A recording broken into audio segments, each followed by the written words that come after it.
Passemos a palavra do Senhor agora. Eu quero dar uma continuidade. Hoje pela manhã estivemos aqui falando sobre os removedores de montanha. E eu espero que você, eu, todos nós, nos tornemos assim, removedores de montanhas. Aqueles que têm uma fé capaz de mover ou remover montanhas. E como eu disse, não é uma questão de vencer a montanha, não é uma questão de suplantar a montanha, de passar pela montanha. É uma questão de remover a montanha. É uma questão de não apenas abrir passagem para nós, mas transformar uma impossibilidade ou mesmo uma dificuldade em um caminho. Porque quando nós removemos uma montanha, nós transformamos o que antes era uma impossibilidade, uma dificuldade, em um caminho, não apenas para nós, mas para todos que vierem depois de nós. E nós temos que, assim, abrir caminhos, fazer esses caminhos, onde antes não havia caminhos. O nosso Deus fará isto. E nós vivemos um momento neste mundo que vemos como os últimos dias, as coisas como têm sucedido, os sinais que temos visto. E mesmo que não seja o último tempo, é bom que nós encaremos e trabalhemos como se fosse a última hora. Por quê? Pois assim fizeram os apóstolos e conseguiram o que conseguiram por meio da fé, por atos e obras de fé. Eles conseguiram, mas porque encararam a urgência do seu trabalho pela eminente volta do Senhor Jesus Cristo. E quando você tem esse sentimento da volta do Senhor estando próxima, a maneira como nós trabalhamos, a maneira como nós realizamos a obra que nos é confiada é diferente. E nós precisamos ter o senso de urgência que os dias exigem de nós. Há uma urgência de pregar o Evangelho. Há uma urgência de pregar o Evangelho não só com palavras, mas com obras. Há uma urgência de apressar todas as coisas que nos foram confiadas. Não há tempo para se desperdiçar. Por quê? Porque perto está o Senhor.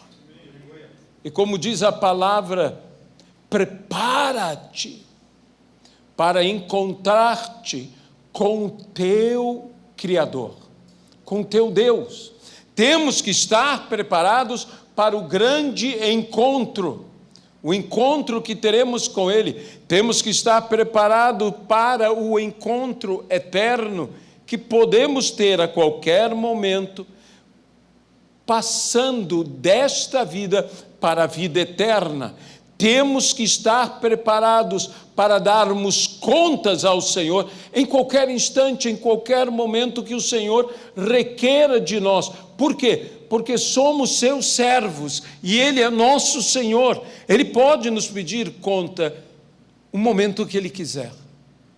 E se estamos vivendo esses últimos tempos, temos que, num caráter, como eu disse, de urgência, nos equipar para passar pelos últimos dias.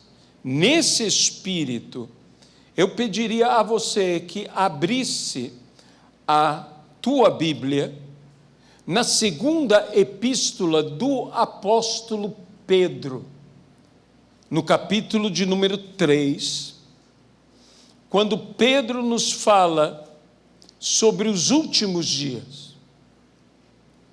Versículo de número 3. Tendo em conta, antes de tudo, que nos últimos dias virão escarnecedores com seus escárnios, andando segundo as próprias paixões.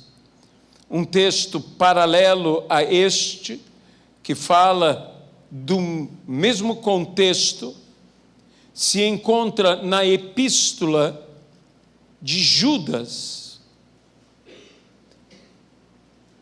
no versículo 16 e no versículo 18. Tais são murmuradores e descontentes, andando segundo as suas paixões. A sua boca vive proclamando grandes arrogâncias, são aduladores dos outros por motivos interesseiros. Vamos aqui ao versículo 18. Os quais vos diziam: no último tempo haverá, mais uma vez, escarnecedores, andando segundo as suas ímpias paixões. Senhor, nós te pedimos, abençoa-nos, ajuda-nos, Senhor, para que realmente possamos tomar a postura que o Senhor espera de nós, como Judas diz: vós, porém, amados, edificando-vos na vossa fé santíssima, orando no Espírito Santo, guardai-vos no amor de Deus, esperando a misericórdia de nosso Senhor Jesus Cristo para a vida eterna. Abençoa-nos, Senhor, com esta fé santíssima. No nome de Jesus, amém e amém. Por isso eu disse que estas coisas estão, de certa maneira, vinculadas ao que nós falamos. Por quê?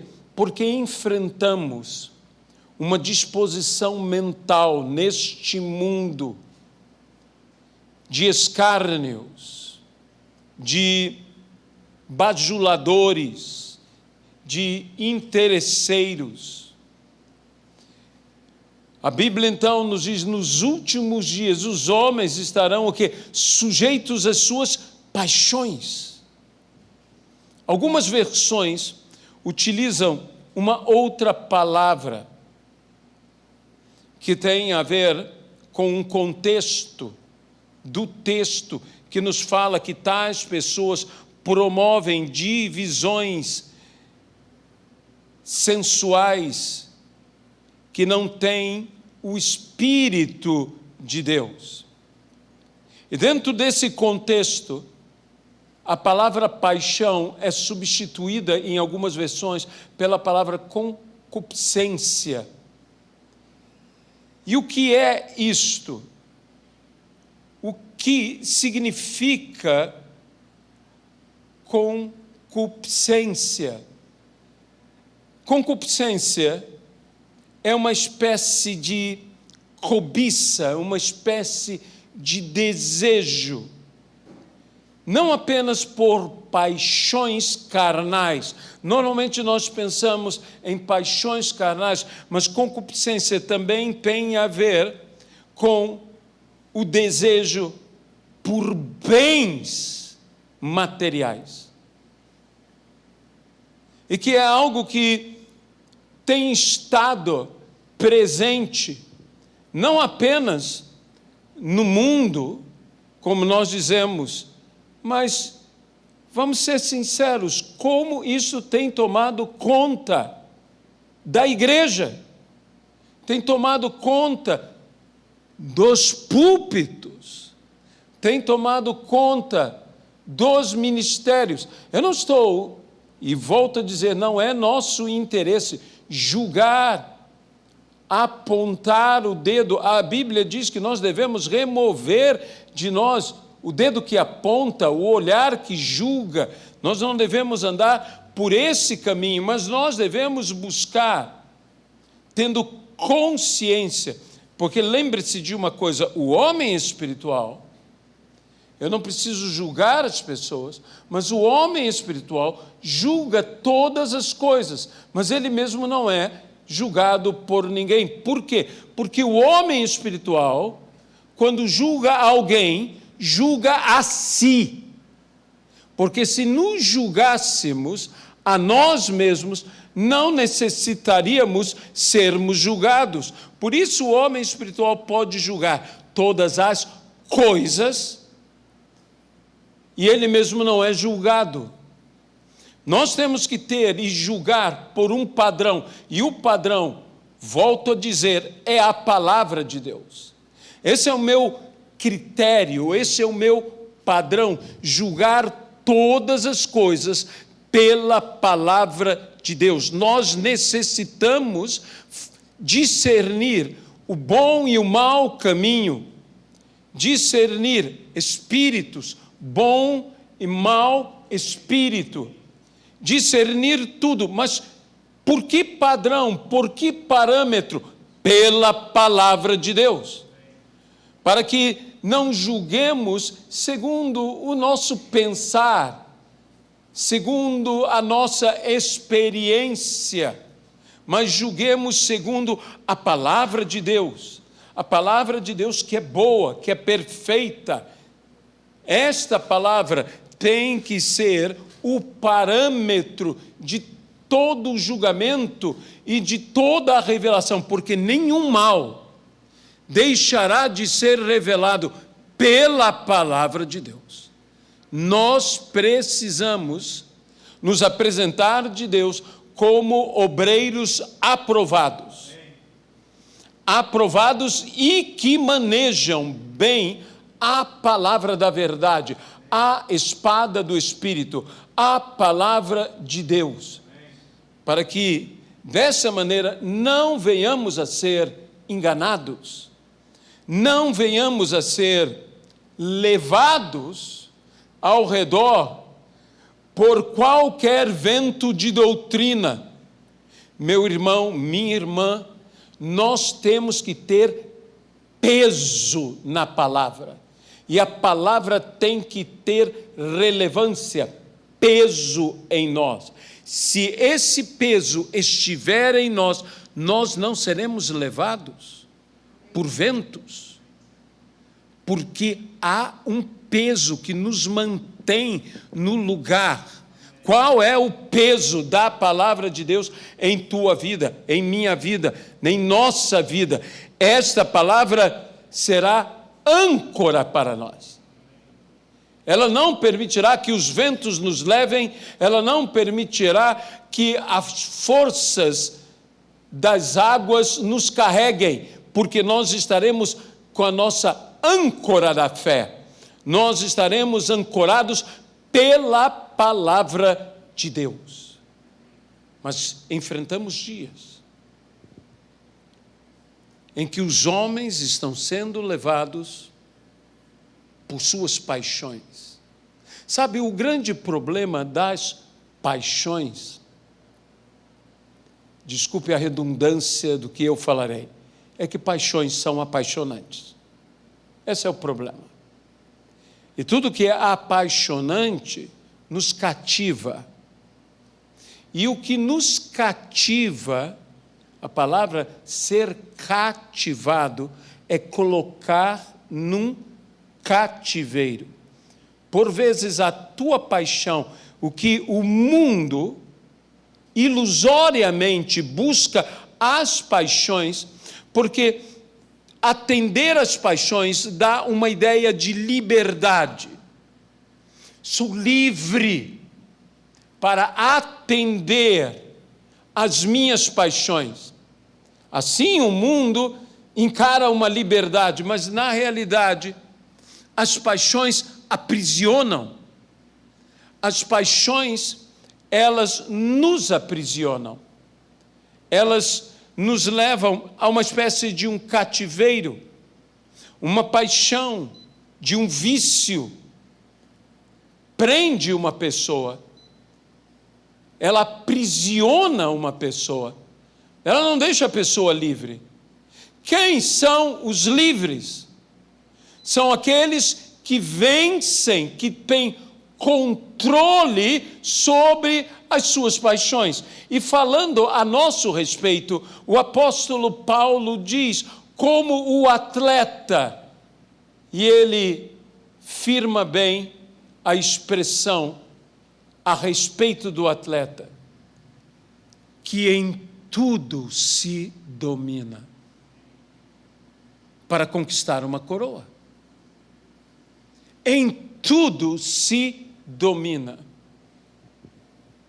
Sabe, há muitos estudos hoje, e, por favor, eu sempre gosto de salientar, eu não sou um especialista em coisas como a prática de esportes, há outros que poderiam falar com muito mais propriedade sobre o tema, sobre o assunto, mas em nossos dias nós vemos uma coisa: esporte mesmo, só pode ser realizado com um elemento essencial. As pessoas dizem, é o quê? A habilidade do esportista, isso é importante,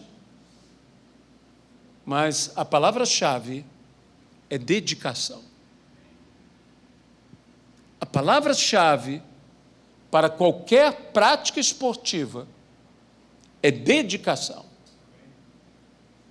Os grandes campeões não têm apenas um talento natural, eles aperfeiçoam, levando o seu talento natural ao máximo desenvolvimento que eles têm em potencial.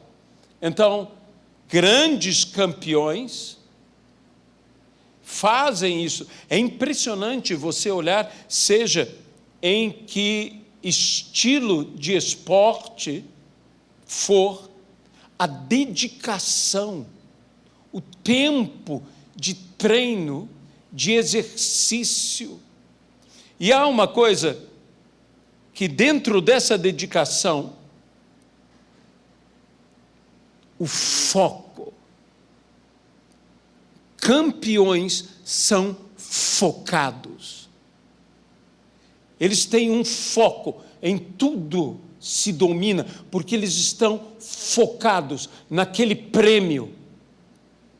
E hoje se estuda, porque há toda uma psicologia desportiva, hoje se estuda sobre como atletas precisam, inclusive, visualizar a sua própria vitória. É interessante que, às vezes, um maratonista, ele visualiza toda a sua corrida, ele o vê subindo a ladeira, ele o vê descendo a ladeira, ele está visualizando tudo, qualquer atleta, ele visualiza. E eu digo, Senhor, nós temos que ser atletas de Deus, atletas de Jesus, que em tudo se dominam, homens e mulheres que visualizam sua vitória, gente de quê? De visão, se eu posso usar essa terminologia, gente de visão.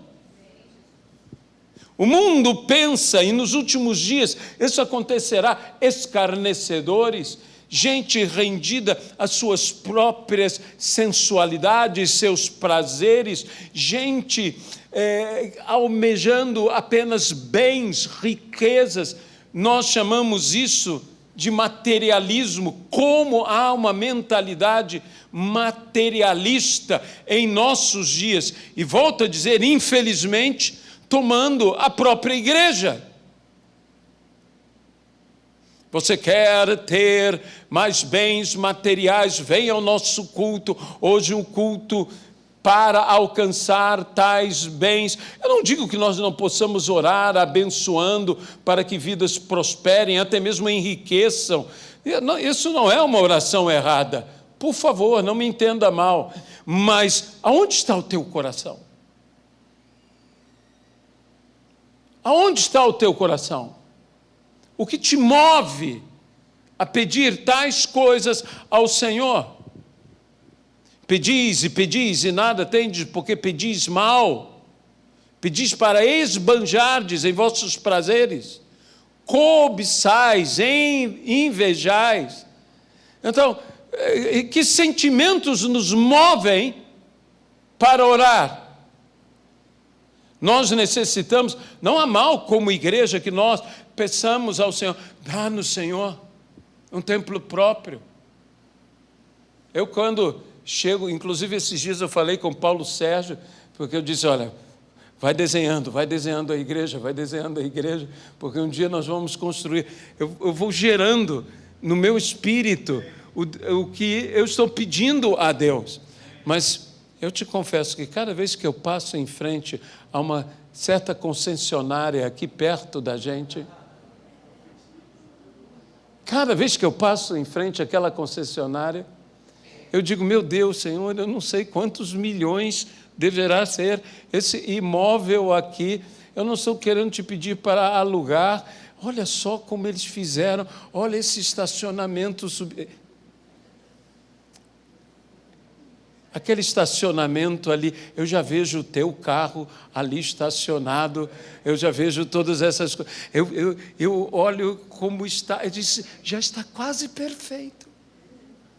Basta a gente botar mais uns banheiros, basta a gente tratar aí várias salas ali em cima para a escola dominical. Térreo, Senhor, térreo, essa palavra é tão linda, térreo. Às vezes Deus quer dar algo melhor, mas eu já falei com Deus, Senhor, depois de olhar esse estacionamento subterrâneo, se o Senhor nos der um terreno ainda maior que esse, o Senhor vai ter que nos dar dinheiro para fazer um estacionamento subterrâneo, porque eu não posso viver sem um estacionamento subterrâneo. Eu achei aquilo tão lindo que eles fizeram lá, quem sabe? Mas o meu coração não tem que estar numa coisa que Jesus disse aos seus discípulos, não ficará pedra sobre pedra, que não venha a ser derrubada, mas as pedras vivas do edifício de Deus, essas permanecerão erguidas para sempre. A igreja de Cristo, as vidas, e nós devemos colocar o nosso foco nas vidas, mas as paixões estão tomando o mundo, e o mundo está seguindo as suas paixões. E muitas vezes, como digo, até nós da igreja estamos sendo levados pelas nossas paixões. Mas a própria Bíblia fala que Elias era homem como nós, sujeito também às paixões, porque nós somos sujeitos às paixões, mas orou. Meu irmão, é isto, minha irmã, é isto que faz a diferença, mas orou. Temos que nos tornar uma igreja que ora. Uma igreja que ora, e a Bíblia diz, orando em todo o tempo no Espírito. Por quê? Porque essa é a realidade que nos cerca. Nós temos que estar orando, e orando em todo o tempo no Espírito, orando no Espírito Santo. Nós precisamos viver esta verdade.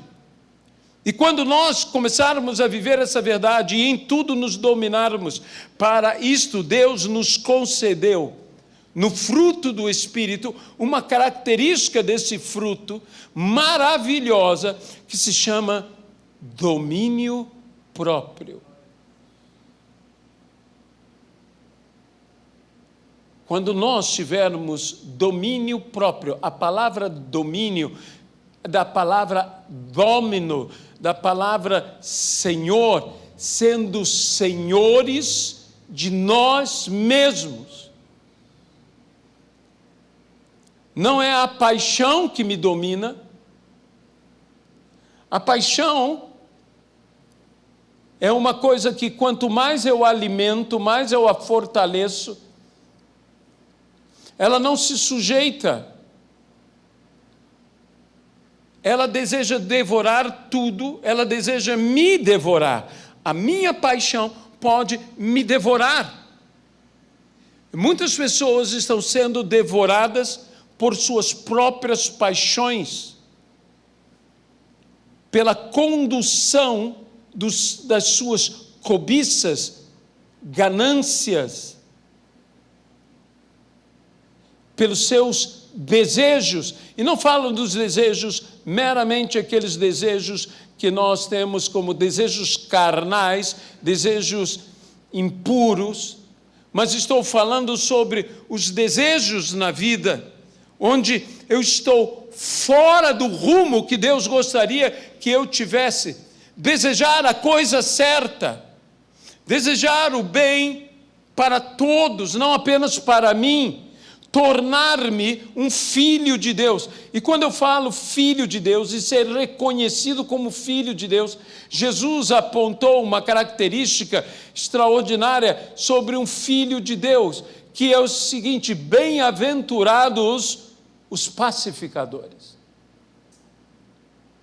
porque serão chamados, serão reconhecidos como filhos de Deus. Um pacificador é aquele que traz paz, que traz paz, é aquele que gera nos outros um sentimento, a paz, que é a maior bênção do Velho Testamento, o Shalom, que é uma bênção completa, que paz não é apenas ter tranquilidade, paz não é apenas cessar uma guerra, paz é estar são, paz é prosperar, paz é não ter necessidades, paz é um sentimento pleno de bem-estar. E o pacificador, ele transmite às pessoas ao seu redor esse estado de bem-estar. Eu falei: Senhor, nós temos tratado um pacificador apenas como um apaziguador, ou quando muito um pacifista. Não é errado ser um pacifista, tudo depende. Se a guerra tem que ser feita e você é pacifista, você pode estar trabalhando contra você mesmo. E, por favor, não entenda errado o que eu estou querendo dizer. Não estou me referindo a qualquer guerra que está acontecendo nesse mundo, porque todas as guerras são injustas. Todas as guerras trazem um clamor de sangue inocente de ambos os lados que estão na contenda. Todas as guerras vêm de ganância. A Bíblia diz: de onde procedem as guerras e as lutas que há em vosso meio, senão da ganância. Guerra vem da ganância. Isso não são coisas boas. Nisso nós temos que buscar sermos o quê? Pela paz, sermos nesse sentido pacifistas. Mas existe uma guerra, não pode haver paz entre mim e o erro, entre mim e as coisas que estão erradas. Ou se houver paz entre mim e o erro que está acontecendo nesse mundo e o erro que está acontecendo na minha vida, o erro já triunfou. Você concorda comigo? Eu tenho que vencer o erro, eu tenho que lutar contra o erro, eu tenho que derrotar o erro, até exterminar o erro na minha vida, quanto mais ao redor de mim, para trazer às pessoas esse estado de bem-estar, para exercer o domínio próprio, sendo eu aí, então, um senhor sobre minha própria vida, porque tenho um Senhor que me dá esta autoridade. Sou sujeito ao senhorio de Cristo, de modo que agora as paixões que me dominavam já não mais dominam a minha vida. O pecado que me dominava já não mais tem domínio sobre a minha vida. Por quê? Porque agora eu tenho um outro Senhor sobre a minha vida, que me dá capacidade de triunfar, de eu ser Senhor sobre meu próprio destino, sobre a minha vida, não sendo conduzido pelas paixões de minha carne, mas sendo conduzido pelas virtudes que Deus nos dá, Deus nos concede. Que maravilha seria se este mundo estivesse sendo conduzido pelas virtudes que há nessa terra e não pelas paixões que há nessa terra. Onde nós estaríamos se o que nos conduzisse fosse nossa virtude? Não estou falando agora religiosamente, estou falando filosoficamente. Se o homem caminhasse pelo que é virtuoso, e a Bíblia diz que isso é que tem que ocupar, inclusive o nosso pensamento, tem que ocupar de tal maneira o nosso pensamento que não haja espaço para outra coisa que não seja virtuosa em nosso pensamento. Nós precisamos frutificar do Espírito de Deus em nossa vida. E para isso temos que estar orando e orando em todo o tempo no Espírito Santo. Sabe, muitas pessoas dizem, o que é orar em todo o tempo? O que é orar em todo o tempo? É não parar de orar. Você tem muitas coisas que você tem que fazer. Eu tenho que conversar com outras pessoas. Eu não posso simplesmente ficar orando. Eu conheço algumas pessoas que queriam orar em todo o tempo, então falam, eu falo em línguas todo o tempo. Nós que somos pentecostais e falamos em línguas, cremos no dom de falar em línguas e sabemos que o falar em línguas edifica a nós mesmos. Eu conheci pessoas que ficavam assim, você conversava com ele e ele ficava balbuciando alguma coisa. Deixe-me dizer, isso não é... Bem, é uma visão da pessoa, mas para mim, na minha maneira de encarar, isso não é algo espiritual, isso é falta de educação. Desculpe-me, não quero ofender a ninguém, mas para mim, talvez eu esteja errado, mas no meu conceito é isso, e há tempo para tudo. Há tempo para tudo, mas orar em todo o tempo, em todo o tempo esteja em espírito de oração. Gente, eu caminho na rua, eu vejo coisas na rua, eu tenho que orar. Senhor, olha o que está acontecendo aqui. Você ora naquele momento, diz, Senhor, opera aqui. Você anda e vê a miséria, vê a pobreza, vê essas coisas, vê a fome, e diz, Jesus, ajuda-me para que eu faça algo. Ajuda-me, Senhor, e ajuda essas pessoas. Talvez você não tenha nada que possa dar àquela pessoa naquele momento, mas você pode dar sua oração, isso você pode, no mínimo. Então, em todo o tempo, aproveitando todo o tempo, orar em todo o tempo, em qualquer oportunidade, orar. Estamos em casa, estamos vendo um filme, não há mal nenhum de se ver um filme, e você vê um filme e vê alguma coisa, talvez veja até mesmo algo demoníaco no filme, em vez de ficar simplesmente, ai meu Deus, fui contaminado, não, que você contamine, diga, Senhor, eu abençoo essa coisa aí, não abençoe o diabo, não é isso que eu estou dizendo, mas eu abençoo a televisão, eu abençoo os canais, eu será veículo de salvação para muita gente. Você está aqui nas redes sociais, sabemos dos problemas que existem e tudo, então você toma e diz, Senhor, isso tem que ser bênção. Comece a orar. Comece a orar, disse, não aceito que isso seja caminho de morte, caminho de desvio, caminho de prostituição, seja os caminhos tortuosos que forem, diga, isso é caminho de bênção, isso veio para ser bênção, no nome de Jesus eu abençoo, eu declaro, eu proíbo, comece a proibir, você tem autoridade, você tem autoridade. Às vezes estamos chorando e chorando com razão, por alguém, por uma pessoa, por um parente. por um amigo, aproveite a oportunidade, ore por ele. E não quer saber de Deus, vai saber. Como eu disse hoje, eles não podem fazer nada para nos impedir de orar por eles. Ore por eles. Ore. Eles não querem oração. Eu não perguntei se eles querem. É minha oração, não é a oração deles. Eu que estou orando por eles. Então ore,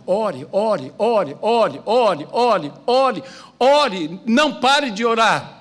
Ore sem cessar. Orando em todo o tempo, é o que a Bíblia diz. Orando em todo lugar. Abençoando.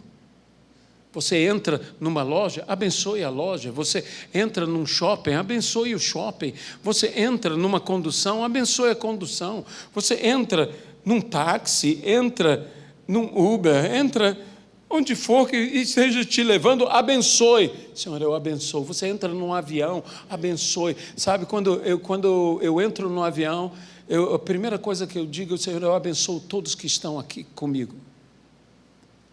Todos eles vão ser salvos. Não precisam ir para o céu hoje, mas salvos vão ser. Aliás, porque eu estou no avião, eu não quero que Deus se apresse em nada em relação a isso, mas eu digo, Senhor, se alguém ia morrer hoje, eu proíbo. Não vai morrer. Hoje não morre. Eu estou aqui no avião. Eu estou abençoando. Orai em todo o tempo. Vamos colocar, saiba, coloque em ordem os seus sentimentos. Domine tudo isto. Porque os homens são levados pelas suas paixões, seja conduzido pelo Espírito Santo. Mostre que há algo melhor, mostre que a verdadeira liberdade é ter a liberdade de dizer para aquilo que eu tenho que dizer não, não. Isso é verdadeira liberdade, o poder de dizer não para o que não presta. Não estar dominado, mas ter domínio próprio, ser senhor de seu próprio destino, porque temos um Senhor sobre a nossa vida. É a lei do Espírito que nos liberta de toda a lei do pecado. O pecado não mais terá domínio sobre nós. Por quê? Porque o Espírito Santo tem domínio sobre nós. E assim, nós temos domínio próprio. Nós nos governamos. Somos senhores de nosso destino. Não movidos pelas nossas paixões, mas caminhando segundo as nossas virtudes. Senhor nosso Deus, dá-nos essa fé santíssima. Dá-nos viver plenamente essa fé. E abençoa-nos aqui, Senhor. Ajuda-nos nos propósitos, nos projetos, que como igreja temos e como indivíduos temos aqui. Abençoa, prospera mesmo a vida de cada um, mas ponha em nós os sentimentos certos. Que oremos, Senhor, que oremos especialmente por outras vidas, que abençoemos, ó Pai, no nome de Jesus Cristo. Senhor, leva-nos agora em paz, leva-nos agora em segurança, de volta aos nossos lares, abençoa cada família, Senhor. Cada família seja extremamente abençoada. Que, Senhor, as celebrações da igreja sejam um culto de família, onde as famílias, Senhor, saem transformadas, melhoradas, como nós estamos pedindo, cada casa transborde nas bênçãos de Deus. É o que nós te pedimos, declarando, ó Pai, que o Senhor opere extraordinariamente em todos nós. No nome de Jesus, amém.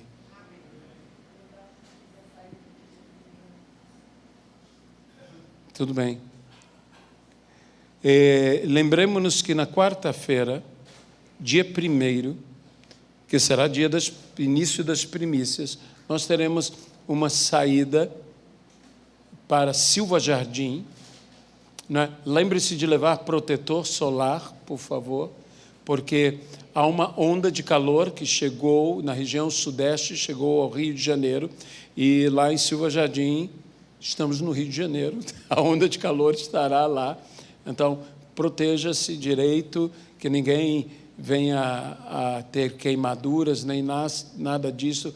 Hidrate-se direito e que nós estaremos indo. Então, todos aqueles que ainda não acertaram, por favor, acertem com o pastor Marcelo para podermos ir lá e pagarmos tudo em Silva Jardim, no encontro que nós teremos. E nós não teremos, excepcionalmente, o culto de quarta-feira, por causa da saída que teremos com a igreja. Nós não teremos o culto de quarta-feira à noite. Amém?